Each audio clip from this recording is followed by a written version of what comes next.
Greetings, salutations, all those nice things. Welcome one and all to the lesson 4 or 5 on these things called Reimann sums. We've talked about integrals in a few ways so far. We've talked about them as giving us antiderivatives, whatever we derive to get the integrand. We've also talked about the value of a definite integral representing the area under a curve and above the x-axis. Now with integrals, we had that little S-like symbol where we said if we see that, this S-like symbol is indicating an integral. dx says what we're taking that with respect to, which variable, and then in the middle is our integrand. And it was mentioned that this S-like symbol, often it's said it's that S-like symbol because S is for sum, and there's an S in sum. A Reimann sum is a method of approximating a sum when we can't necessarily get it exactly. If we look at f of x equals 12x over 2 to the x, with the tools we currently have in our toolbox, we don't have the ability to find whatever that integral happens to be. Right? This isn't something that we currently are able to do. It's not our wheelhouse. You will if you pursue calculus significantly, at least into calculus 2. You'll get that ability. But we don't have it yet. So we approximate the area. There's a number of shapes we can use to fill this in. Right? If you wanted, you could start looking at there being, say, approximately a triangle here and approximately a trapezoid here. You can do that. With Reimann sums, we tend to take rectangles. So I could divide this whole area up into a bunch of segments. Say that's the area I'm finding. And then I could draw rectangles that are pretty much what we're looking at. You don't have to draw these. We're gonna draw them on the next few pages. Just a demo. So I can draw some rectangles here, and that gives me a pretty decent approximation of the area. It's not perfect because there's some obvious issues here, right? There's this whole chunk which shouldn't be included. And then there's this whole chunk that's missing and should be included. This chunk that's missing, this chunk that's missing, this chunk that's missing, this chunk over here that's excess for some reason. If we happen to use more rectangles, though, so if I use more rectangles than I did before,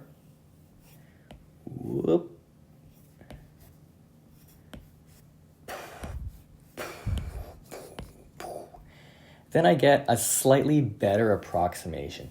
Yeah, there's still issues with this excess here and not accounting for all these other spaces that had to get used. But it is slightly better. And we can even go a bit further than that. Right? Instead of having, see, we had this one and this one and this one and this one, this one, this one, this one, this one. That's what we had before.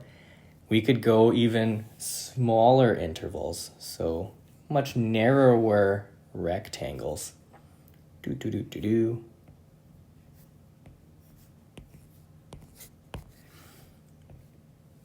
And now, when we find that area, we have an even better approximation than what we had just before that. Again, still chunks that have to get accounted for, but it is better. And as we get more and more rectangles involved in the computation of this area, the closer we get to finding the actual exact area. So that's the basis of a Reimann sum. An integral is us doing a whole bunch of rectangles, but the rectangles are infinitely tiny. So the width is pretty much 0, and then you're looking at the area of that individual rectangle, and that individual rectangle, and this individual rectangle, and this individual rectangle, this individual rectangle, this individual rectangle, but infinitely tiny so that you can get the area exactly. Now we're going to take a look at how to compute some Reimann sums. There's a few different types we'll familiarize ourselves with. And we'll look at it from graphs like this one, as well as from tables. All right. So next page. We're going to look at a right Reimann sum. When we take a right Reimann sum, rectangles are drawn with a consistent width, and the height of each rectangle is where its right side meets the function. When you have to compute a Reimann sum, you'll be asked for a certain number of intervals, or it's like a certain number of rectangles, or to give the rectangles a certain width. For these three examples, we're just going to go with, we're just going to go with a width of 1. So we're going to go from 0 to 1. We're going to go from 1 to 2, 2 to 3, 3 to 4, 4 to 5, 5 to 6, 6 to 7, 7 to 8. We're just going to compute this from 0 to 8. And yeah, there's more at the end, but we're not going to worry about that. We're just going to go 0 to 8. So us computing this area with a right Reimann sum means that for this first triangle, its right side has to meet the function. Sorry, did I say triangle? I meant rectangle for sure. Oops.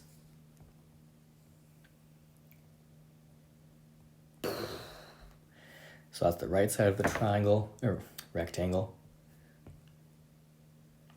And there's that. That's one rectangle.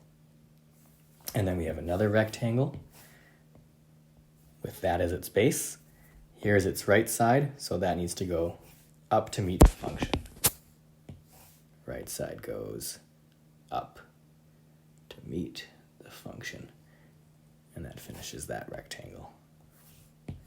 Next rectangle base is there. Here's its right side. That right side needs to go up to meet the function. So up to meet the function. And that finishes off that rectangle. And we're going to do the same for each one of these. So the right side of the rectangle is what meets the function. The left side of that rectangle, its height is just matching the right side. But always the top right corner of the rectangle meeting the function.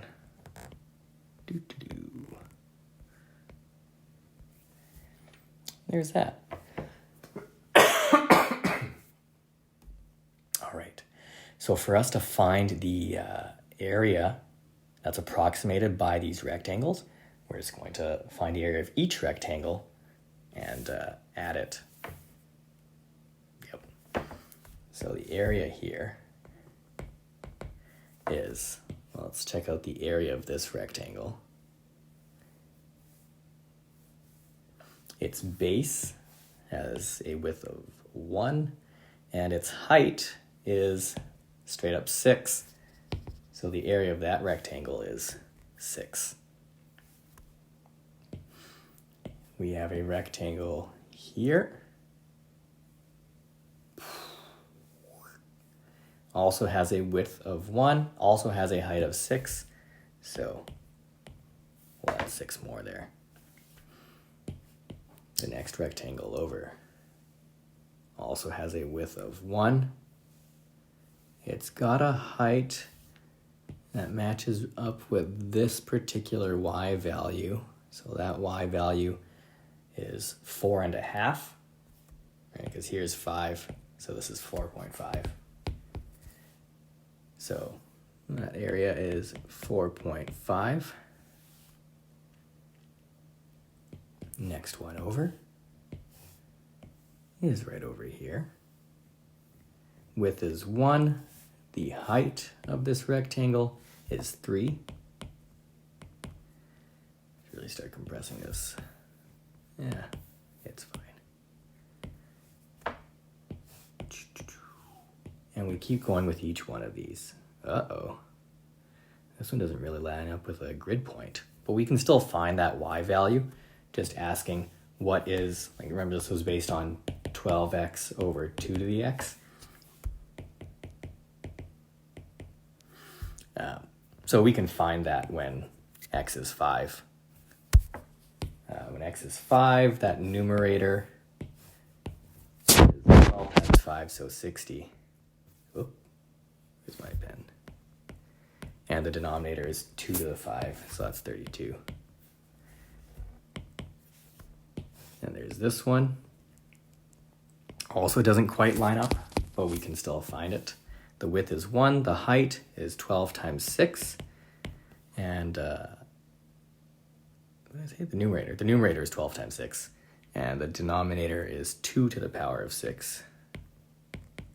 So that's that one. And then continuing this, there's 2 more rectangles to go. There's this one where the height is whatever 12x over 2 to the x is when x is 7. So in that case, 12 to the x is 84, and 2 to the 7 is just the 64 times 2. So 128. And then the last one, this one rectangle remaining. So we get when x is 8. So we add another 12 to the numerator and then multiply that denominator by 2. And that is that. That is the area under this curve approximated using a right Riemann sum with rectangles with a width of 1. And it's just the area under the curve from 0 to 8, not the whole entire area under the curve. It's just us approximating that highlighted bounded region, nothing more than that. So that's a right Riemann sum with rectangles with a 1. We can also look at this with a left Riemann sum.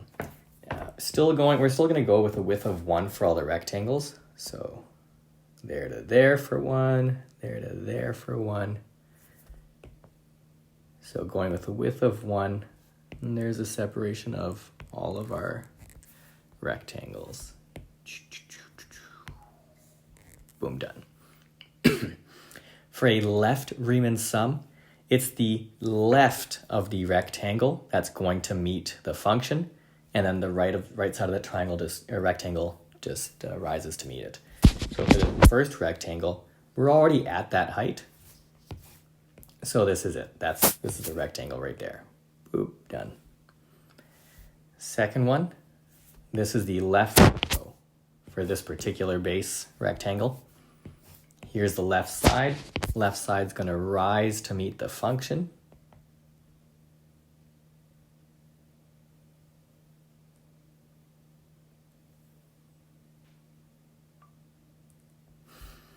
And there's that rectangle. And we're going to do this for every interval. So from 2 to 3, we go to where the left side meets the function. That's up here. And the right side just matches height. Next one over. Where the left meets the function is over here. And the right side just matches. And so on, so forth. Left meets over here.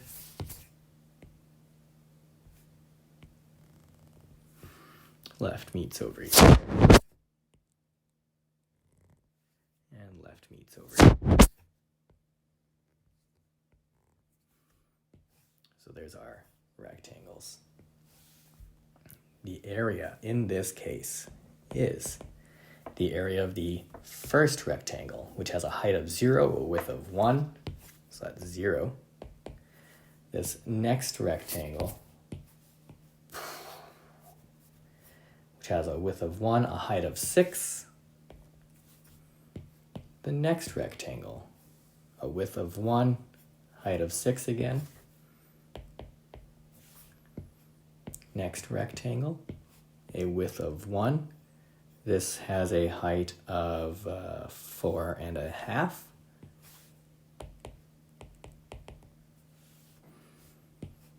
Next rectangle, width of 1, height of 3. Next rectangle, width of 1, height of, don't see it exactly. I mean, we could pull this from the previous page, but this particular height right here, sure, that's what I want to use. That's the height, that's the y value when x is 5. So 12x over 2 to the x there is 60 over 32. 2 more rectangles. So the second last one, width of 1, the height is, how do you say, f of x when x is 6, so f of 6 is 72 over 64. And then last one, over here, when x is 7, the height was, how you say, 84 over 128.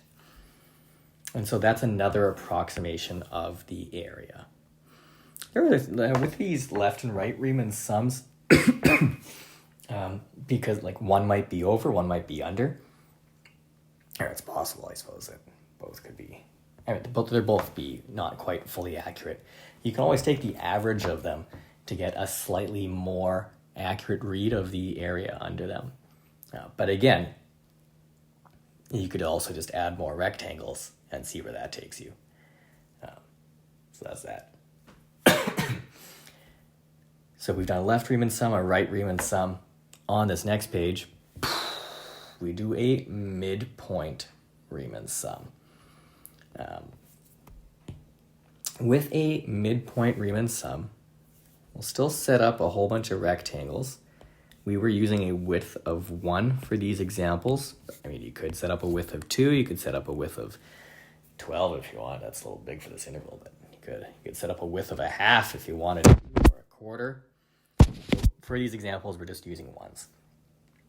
For a midpoint Reimann sum,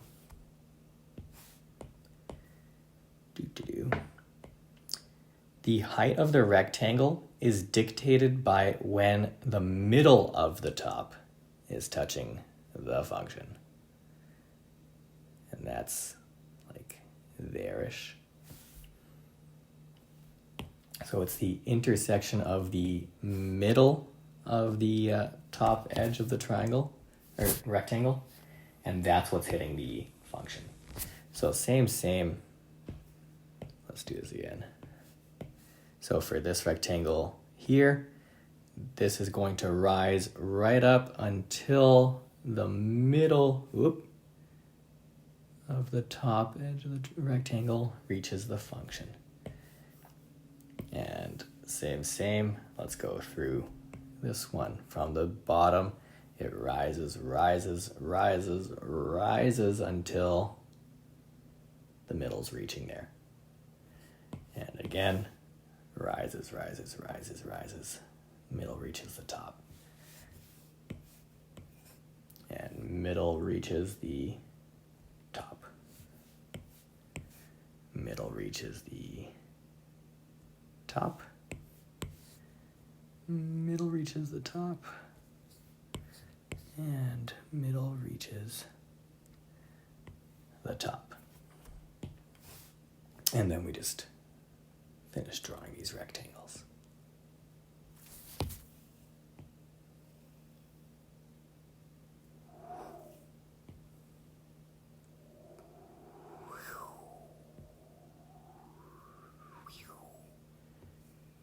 Wow, the wind's really howling today.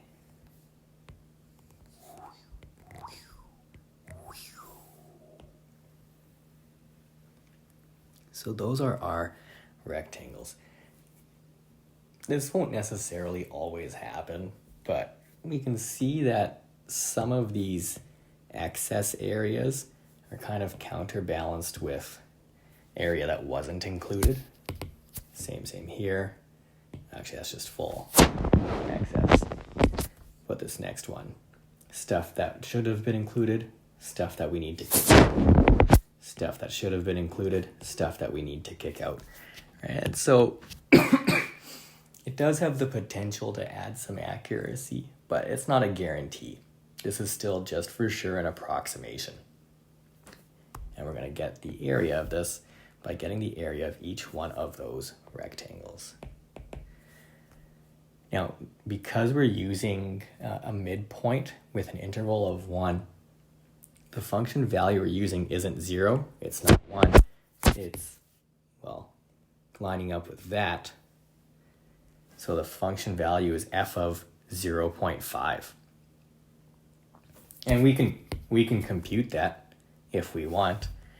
So if this is, again, 12x, where are we? 12x over 2 to the x. That first one is f of 0.5. So that's like 6 over 2 to the 0.5. That. This second interval, its midpoint value is 5. So it's 12x over 2 to the x. 12 times 1.5 is 18. 2 to the power of 1.5 or 2 to the power of 3 over 2. You could actually just write it as 2 to the 3 over 2. I was going to write it as the square root of 2 cubed, but we don't need to. So just leave it as that. Next one. Next one, midpoint value, oops, and that's an eraser, is 2.5. So 12 times 2.5 is 30. I mean, you could also just write that as 12 times 2.5 if you want. I just did this because it felt like less writing. And then 2 to the power of 2.5. And even that, like I'm writing them as fractions, you can totally write that as 2 to the power of 2.5. Super legal. Nailed it. Over here, that's dictating things. I'm just gonna stop computing stuff. You're right, I'm better than that. 42. And then 3.5, so 7 halves. Next one is 4.5. Oopsie daisies.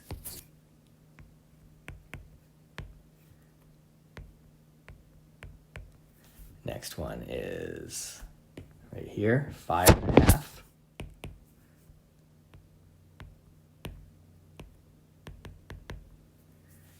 Next one here is 6.5.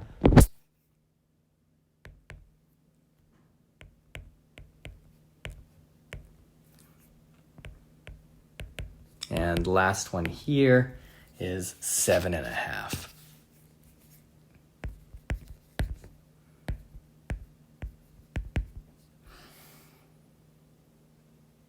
How did I get those values quickly, in case you didn't spot it? I mean, if we're going up 1 whole unit for x, numerator is going to increase by 12 times 1 whole unit, right? That 12 times 1. That's what the numerator increases by. So 6 plus 12 is 18, plus 12, plus 12, plus 12, plus 12, plus 12, plus 12. Similarly, for that denominator, it's 2 to the power of x, so the exponent has to go up also by 1 each time. So 3 halves plus 2 over 2 is that. So we see it going up by 1 with each next exponent.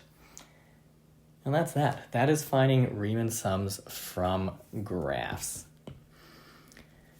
You might get something like that on AP exam, but you might also get a table presented to you. And that's what we're going to have, like 3 examples presented on this next page about computing Riemann sums from tables. We're given a table of values here. We've got x values up top, perfectly highlighted, and f of x values on the bottom. And we're approximating the value of the integral of f of x from 4 to 9 using a left Riemann sum with 3 rectangles of don't necessarily take for granted that we can just use a certain number of intervals each time. We should look at the start and end values here. Oh man, sorry. Whoever made this should have put a 10 there. Oh, that's annoying. I'll have words with them, don't worry. But you do need to make that change. Please make this change. Oh good, it doesn't highlight the white. That makes sense. That's going to go for all 3 of these examples. Heads up.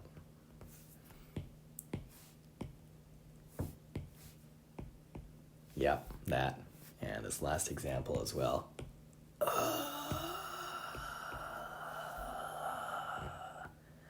Frustrating.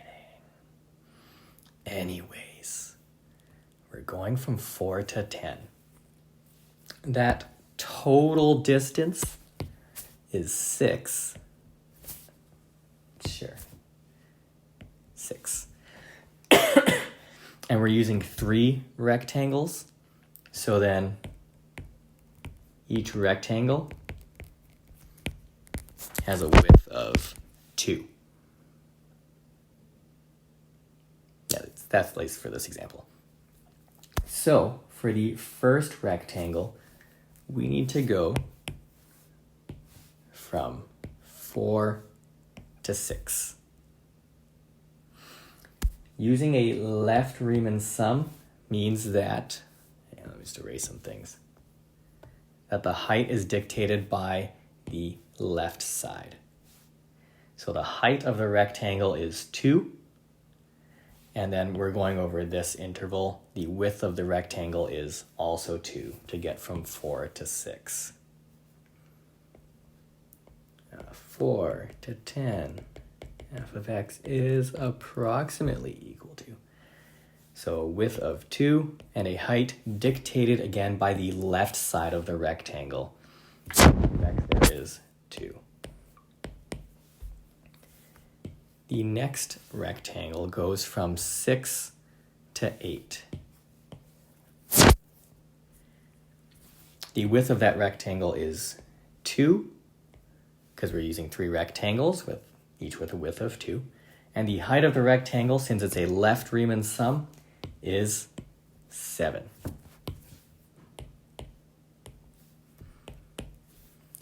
And then the last rectangle goes from 8 to 10. The width of the rectangle is still 2.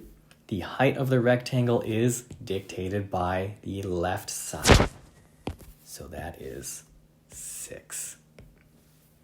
And like if you have trouble kind of going straight from the table to this sum, take a moment, go on some scrap paper, graph this out, right? Take all these points that exist, all these x values and y values, plot them on a little mini graph you make, and use that to help yourself just make the rectangles. It can super help.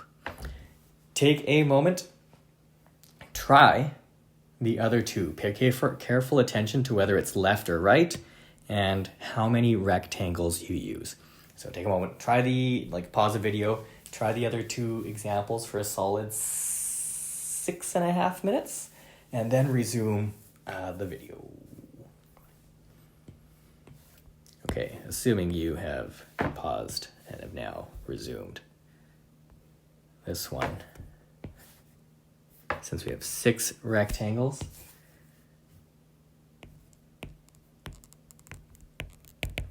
over a total span of 6 units to get from 4 to 10, each rectangle has a width of 1. Okay. So we're going to have 6 rectangles. Our approximate sum then. Oh, guess who committed a notation error in the above example? It's me. Possibly you too, if you wrote down exactly what I wrote. I missed the dx over here. All right, so that integral does need that. Anyways, let's do this. Left Riemann sum, widths of 1. So we're going from 4 to 5. Oops. The width is 1, the height is 2, dictated by the left side. Next, we're going from 5 to 6. The width is 1, the height is 4. Next, the width is 1, the height is 7. Next one's over. The width is still 1, the height is 12. 2 more to go. The width is 1, the height is 6. And then last one, the width is 1, the height is 1. And that is that Riemann sum, approximation of the area. And then finally, last example, we're doing a right Riemann sum and using only 2 rectangles. So where the whole span was 6, that means that each width is going to be 3. Woof! What a doozy. So the approximation of the area under f of x is, I'm back. So a width of 3 going from 4 to 7. The width is 3. The height of the rectangle is on the right side, so that's 12. And then the other one, going from 7 to 10. The width of the rectangle is 3. The height of the rectangle is dictated by the right side, so 4.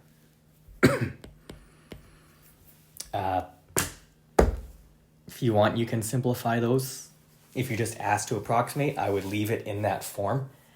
That was actually something that was brought up during the just marking guide training session. I'm not one of the markers for College Board. They do have formal markers for that, but in a professional development workshop where we talked about how marks are attained for questions like these, if it's just straight up use this left Riemann sum with 6 rectangles, you get the marks for showing the length and the width of each, or the width and the height, however you're phrasing it, of each rectangle, not for computing the sum.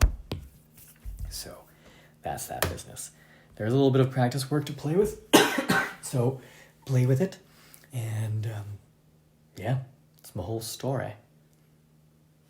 Well, see you in the future. Oh, and I burped. I'm so sorry. This is over. End this recording. End it now.